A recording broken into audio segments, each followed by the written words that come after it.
Airport को फिर बम से उड़ाने की धमकी मिली है। पिछले 6 महीने में चौथी बार है जब एयरपोर्ट को उड़ाने की धमकी मिली। ईमेल के जरिए बम से उड़ाने की धमकी मिली है। हालांकि मामला भी दर्ज कर लिया गया है। धमकी के बाद बम स्क्वाड दल ने एयरपोर्ट की जांच की है। जांच के बाद बम की खबर अफवाह निकली। रात करीब 12:30 बजे के करीब अज्ञात व्यक्ति का ईमेल पहुंचा।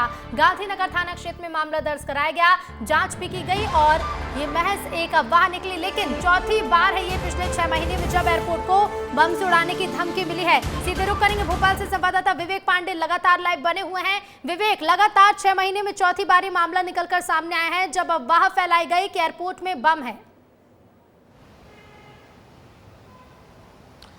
देखिए ऋतु, मेरे पास कुछ इन्फॉर्मेशन अभी आई है कि आखिर ये मैसेज क्या था। जो ईमेल पुलिस को दिया गया है उस ईमेल में ये लिखा गया है कि मैं एयरपोर्ट के अंदर हूँ, राजा भोज एयरपोर्ट के अंदर हूँ, बाथरूम में मौजूद हूँ, मेरे पास हथियार है और मैं कुछ ही देर में फायरिंग शुरू कर दूंगा। ये ईमेल मेरे पास है और इस ईमेल के आधार पर ही राजा भोज एयरपोर्ट प्रबंधन ने गांधीनगर पुलिस को सूचना दी और सूचना देने के साथ साथ सीआईएसएफ को अलर्ट किया। सीआईएसएफ ने बाकायदा इस सूचना के आधार पर तमाम सारे एरियाज पे चेकिंग की, लेकिन वहाँ से कुछ भी नहीं मिला। और सबसे बड़ी बात है कि 6 महीने में चौथी एक मेल के जरिए अफवाह फैलाने की कोशिश की गई है। और सबसे हैरत की बात है कि हर बात यही कहा जाता है कि साइबर सेल जांच कर रही कि आखिर ये ईमेल कहाँ से आया है और उसमें आगे क्या लिखता है जो मेल करने वाला है और अफवाह फैलाने वाला है कि मैं कुछ देर में फायरिंग शुरू कर दूंगा, अल्लाहू अकबर, और मैं खुद शहीद हो जाऊंगा। ये जो जानकारी निकल के सामने आ रही है, जो ईमेल मेरे पास मिला है, जो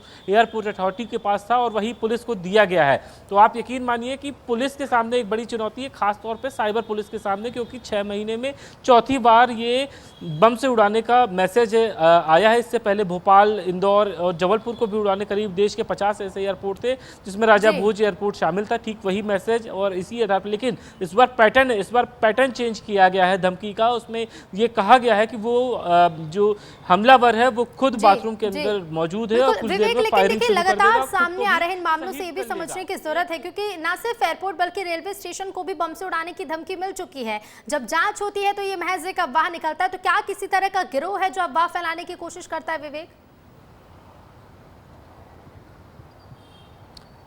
देखिए, ये जांच का विषय है। जहां तक एयरपोर्ट की बात है तो 6 महीने में चौथी बार ईमेल के जरिए ये पूरी शिकायत या कहें तो अफवाह धमकी भरा मैसेज मिला है। तो सबसे बड़ी चुनौती ये हो जाती है कि ये ईमेल आया कहाँ से, इसका आईपी एड्रेस क्या था, किस सर्वर के जरिए या वीपीएस के जरिए इसको सर्वर जंप आउट करके क्या कोई मेल भेजा गया। कौन है वो आदमी जो ऐसे मैसेज भेजता है जिसकी वजह से एयरपोर्ट अथॉरिटी फौरन प्रबंधन अफवाह की स्थिति या फिर अलर्ट कहा जाए तो अलर्ट होते पूरे एयरपोर्ट में सुरक्षा व्यवस्था और चेकिंग शुरू कर देती है। लेकिन ऐसे में यात्री परेशान हो जाते हैं, कई सारी फ्लाइट भी डिले हो जाती है। तो ये तमाम पुलिस के सामने जांच का विषय है, क्योंकि अगर 6 महीने में चौथी बार इस तरीके की धमकी मिलती है तो ये अंदाजा लगाया जा सकता है कि अगली बार कोई धमकी मिले और पुलिस उसको लाइटली ले ले और कोई बड़ा मामले में जल्द से जल्द कार्रवाई की जाए और धमकी देने वाले युवक या फिर गिरोह हो तो उस गिरोह को गिरफ्त में लिया जाए। फिलहाल शुक्रिया आपका तमाम जानकारी के लिए।